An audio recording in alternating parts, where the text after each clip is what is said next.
So turn in your Bibles to the book of Nehemiah. We'll just talk for a few minutes. We'll continue on in our study. This will be the third class. I did an introduction, the first class, and we covered chapter 1 and about half of chapter 2 in the second class that I did. And this is one of the books that I pulled a lot of my information from. And this was written by a guy in the late 1600s, Humphrey Purdue. But he has a lot of really interesting information about the Jews and the surrounding nations. But I just wanted you guys to see the cover of that book. But we're going to pick this up in verse 10 of chapter 2 tonight. Remember, Nehemiah was the cupbearer to King Artaxerxes. He had been commissioned to go back to Judah, to Jerusalem, to rebuild the walls of Jerusalem and rehang the gates. But it was so much more than that, as we discussed. It was really to reinstitute the Old Covenant religious things, the daily sacrifices. They had, in order to do those things, they had to reinstitute the tithing tax, the annual taxes, in order to pay for the Levitical priesthood to do all of that stuff. He had to repopulate the city. He had to resecuritize the city. He had to get the water supply going again. So there was just so much that he had to do. And when he left Persia to go to Jerusalem, he was given papers to go through all of the provinces between Persia and Jerusalem. And that brings us to verse 10, where it says, "And when Sanballat, the Horonite, and Tobiah, the Ammonite official, heard about it, it was very displeasing to them that someone had come to seek the welfare of the sons of Israel." Does anybody know anything about Tobiah and Sanballat? We're told that we're told that Sanballat is a Horonite. What is that? What's a Horonite? Yeah, I have no idea. I wondered that too, so I looked it up. I was like, well, where is, because I figured it was a place. And apparently it's in the southern part of Moab. They believe it's a city from the southern portion of Moab. And so that city means two hollows. So we don't know much else about Sanballat and Tobiah except this, that they were co-governors of Samaria, so where the Samaritans were from. So keep that in mind as we keep on reading. Verse 11 says, "So I came to Jerusalem and was there 3 days. And I arose in the night, and a few men with me, and I did not tell anyone what my God was putting into my mind to do for Jerusalem, and there was no animal with me except the animal on which I was riding." Verse 13, "So I went out at night by the valley gate in the direction of the Dragon's Well, and on to the refuse gate, inspecting the walls of Jerusalem, which were broken down, and its gates which were consumed by fire." So interesting that it says that he got up in the middle of the night, only took a few men, didn't take any animals, no horses, no mules or anything to carry them. And then it describes some of the things that he's seeing.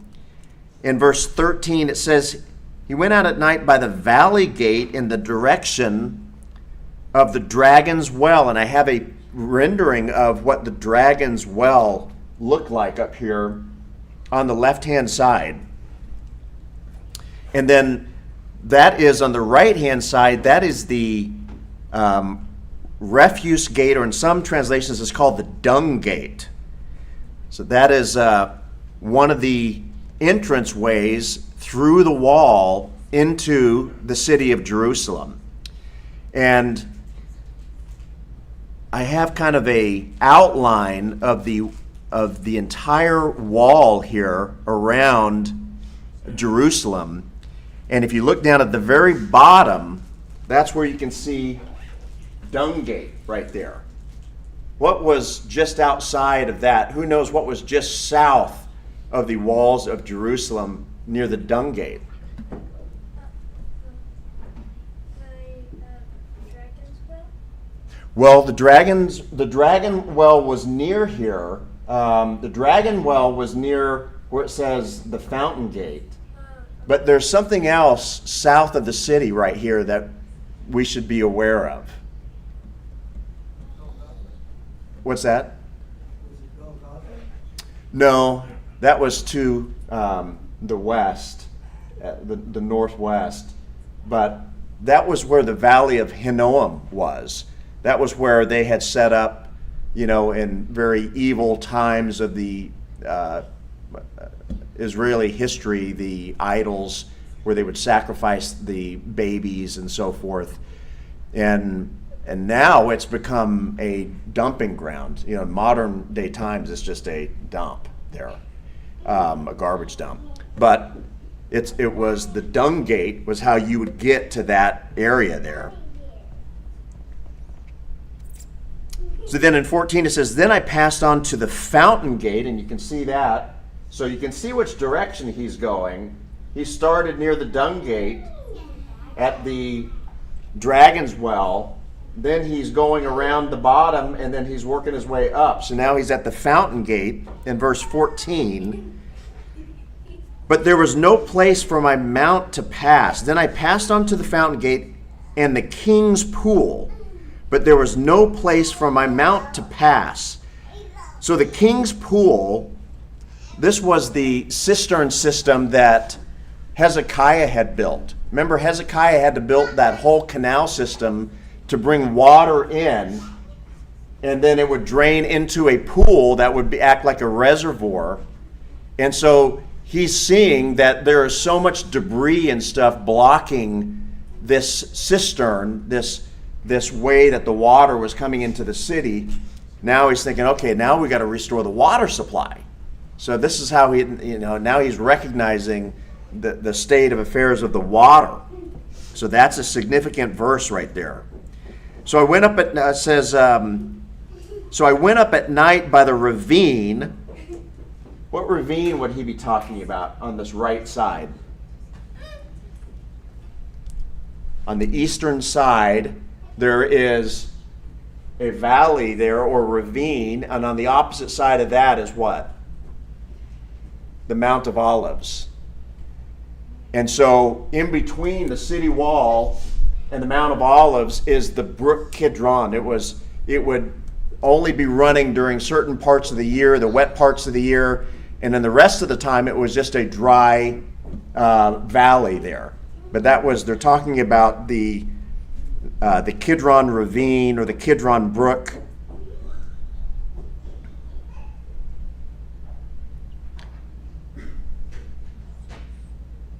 So verse 15, it says, so I went up at night by the ravine, that's the brook Kidron, between the wall and the Mount of Olives, and inspected the wall. Then I entered the valley gate. You can see the valley gate. So he went all the way around, and now he's entering in to the valley gate and returned. Verse 16 said, and the officials did not know where I had gone or what I had done, nor had I as yet told the Jews, the priests, the nobles, the officials, or the rest who did the work. Why would he have done that? Why would he have done this whole inspection and hardly brought anybody with him? He's doing it in the middle of the night. He's doing it kind of secretly under the cover of darkness. Why do you think he's doing it this way?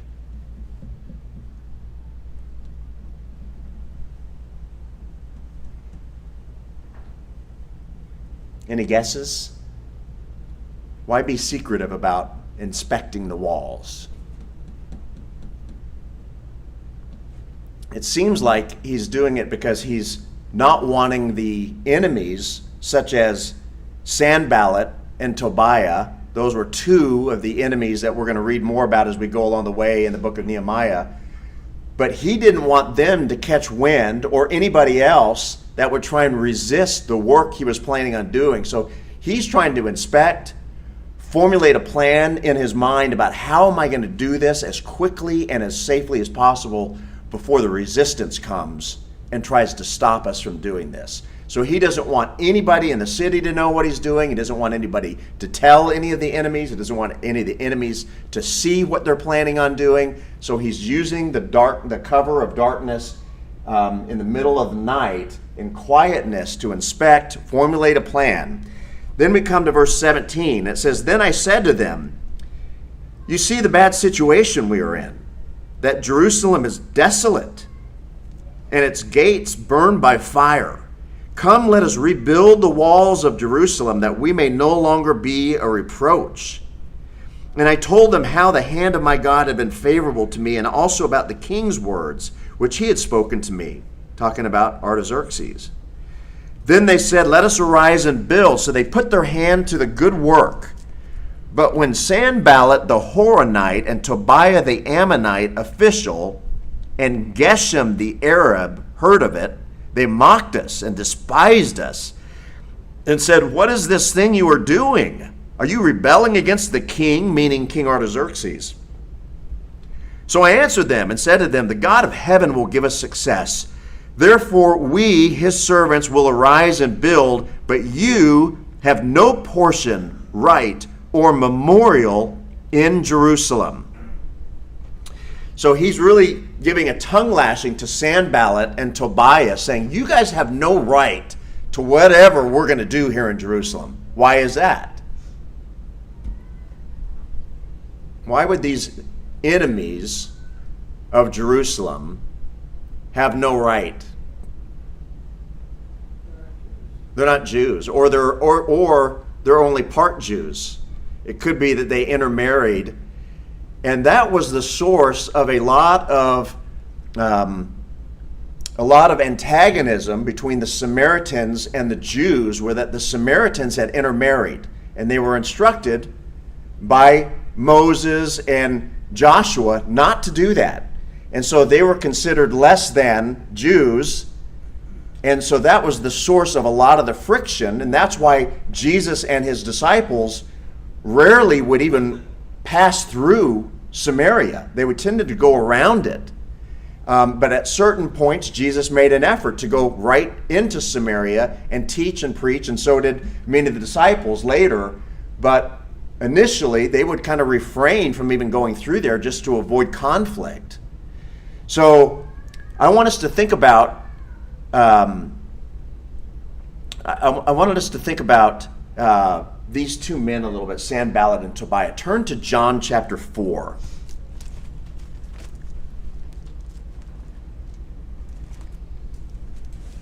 John chapter 4. Now this is the story of the woman at the well in Samaria.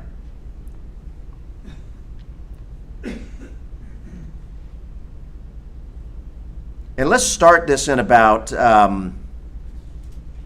15, verse 15. It says, "The woman said to him, 'Sir, give me this water so I will not be thirsty, nor come all the way here to draw.' And he," talking about Jesus, "said to her, 'Go call your husband and come here.' And the woman answered and said, 'Well, I have no husband.' And Jesus said to her, 'You have well said, I have no husband, for you have had 5 husbands, and the one you now have is not your husband. This you have said truly.' The woman said to him, 'Sir, I perceive that you are a prophet. Our fathers worshipped in this mountain, and you people say that in Jerusalem is the place where men ought to worship.'" What does that statement right there mean? Verse 20, "Our fathers worshipped in this mountain, and you people say that in Jerusalem is the place where men ought to worship." What is she referring to? What mountain? What is she talking about?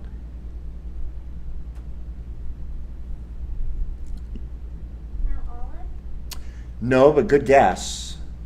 Good guess. She said Mount. She was wondering if it was the Mount Olive. So they're having this discussion about where is the true place to worship. She's saying our fathers, the Sumerians, are saying in this mountain, and they're in Samaria at this well, and she's kind of casting her arms, probably saying, "Now our fathers say in this mountain is the right place to worship, but you say that in Jerusalem, in the temple, is the right place to worship." And she's saying, she's trying to get Jesus, because she thinks he's a prophet, to say, well, who's right? Our fathers or your people, the Jews?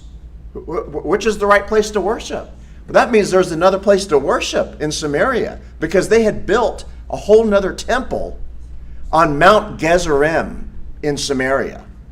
And in this period of time, the temple had already been destroyed at the time of Jesus, when Jesus was talking to the woman at the well. There was only ruins left on that mountain in Gerizim. But guess when this temple had been built? Shortly before this period of time in the book of Nehemiah. And Sanballat and Tobiah, the co-governors of Samaria, had requested of Alexander the Great the right to be able to build that temple on Mount Gerizim, because they wanted their own place to worship, number one, but it was really more than that. Sanballat's daughter was set to marry the high priest in Jerusalem, Manasseh. But there was a problem. Sanballat was not a real Jew, because he was not a 100% pure Jew. And so either two things were going to happen. Either Manasseh was going to get kicked out of the Levitical priesthood if he married Sanballat's daughter, or another solution that Sanballat came up with was, let's just build another temple over here in Samaria, and you come and be the high priest here on Mount Gerizim in this new temple that we're going to build for the Samaritan people. And that's exactly what they did. So they built that, and they had this thing going at the time that Nehemiah now returns to rebuild the walls in Jerusalem. Now you can see exactly why Sanballat and Tobiah are fighting so hard that this project does not get off the ground, as far as rebuilding the walls, the gates, repopulating the city, resecuritizing and getting the water going. They don't want that to happen, because they want their temple that they have now constructed on Mount Gerizim in Samaria to be the one true place to worship. Subsequently, it was destroyed. And now in John chapter 4, in the time of Jesus, she's pointing to the ruins of that temple. What's right? Where should we worship Jesus? And let's just notice his answer, by the way. Verse 21, Jesus said to her, "Woman, believe me, an hour is coming when neither in this mountain nor in Jerusalem shall you worship the Father. You," meaning the Samaritans, "worship that which you do not know. We worship that which we know, for salvation is from the Jews. But an hour is coming, and now is, when the true worshipers shall worship the Father in spirit and truth. For such people the Father seeks to be his worshipers." Well, he packs a lot in like a short statement right there. You worship that which you do not know, he tells the Samaritan woman. What does he mean by that? They didn't have the revelation of the law and the prophets. It didn't come from the Samaritans. Yeah, they didn't have they were worshiping something that they had not been instructed to build. The Jews had been given specific instructions to build the temple in Jerusalem. They were given very specific instructions where to build it, how to build it. The Samaritans were worshiping in the wrong place. They were worshiping in a place that had not been built according to the Word of God. Wrong place. And then he says this, "But an hour," in verse 23, "but an hour is coming, and now is, when the true worshipers shall worship the Father in spirit and in truth." So now what is Jesus saying? Not based on physical place anymore. Yeah, now it's not going to matter where you worship now. Now, in the Christian age, what he's saying is now we're there. Now we're at the beginning of this Christian era. Worship is not going to be a matter of going to the temple. It's going to be worshiping in truth and in spirit. And what does he mean by that, in truth and in spirit?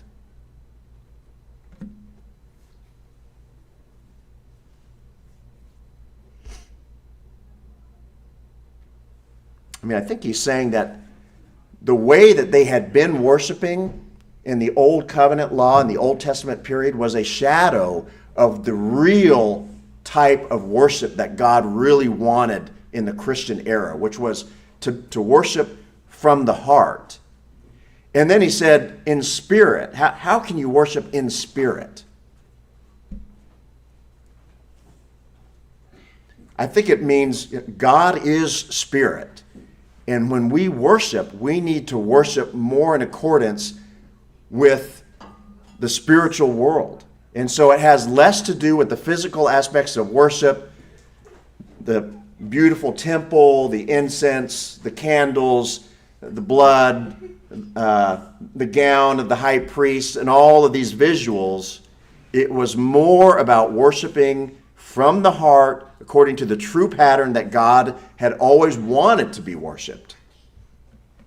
So anyhow, that gives a whole different background to this whole story in Nehemiah about Tobiah and Sanballat. If you don't know anything about those guys, you wonder, like, man, why were these guys resisting Nehemiah's rebuilding of Jerusalem so vociferously? Why were they, so adamant that this project not get going? That's why they had gone through this gigantic effort to build a whole nother temple in Samaria. So, if you don't know the history of all of that and how it intertwines with secular history like Alexander the Great, it makes it hard to understand. By the way, here is a picture. Let me go back. This is the modern day dung gate at the south entrance to Jerusalem. That is the dung gate today. And then this picture right here shows like the canals that Hezekiah would have built to bring water into the city and then dumping into this pool on the lower right-hand side. That would have been the main water supply. So, at any rate, we're going to stop there because we're 10 minutes over time. But hopefully that gives you a little better idea about some of the players in the story of Nehemiah. Because as we go through, they're going to play a bigger and bigger part as we go along the way. So that's it for this evening.